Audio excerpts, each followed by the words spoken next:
જય ગિરનારી, નમો નારાયણ. આજે અહમદાબાદમાં પ્લેનની જે દુર્ઘટના બની છે એ હૃદયને કંપારી અપાવે એવી છે.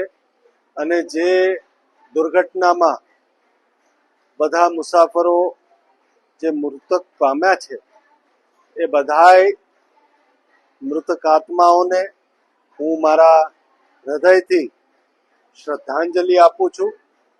સાથે જ આપણા ગુજરાતના ભૂતપૂર્વ મુખ્યમંત્રી શ્રી વિજયભાઈ રૂપાણીજી, એમનું પણ એમાં દેહાંત થયો છે.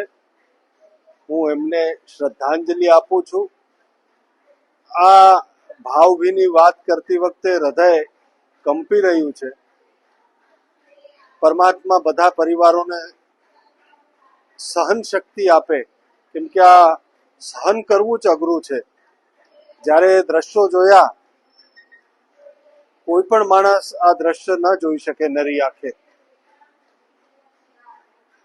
હું ભૂતનાથ દાદાને, ગુરુ દત્તાત્રેય ભગવાન, માં જગદંબા, ગિરનારી મહારાજને પ્રાર્થના કરું કે એમના આત્માને શાંતિ મળે અને પરિવારને ખૂબ જ ધૈર્ય અને સહન શક્તિ આપે આ દુઃખ સહન કરવાની. ઓમ શાંતિ.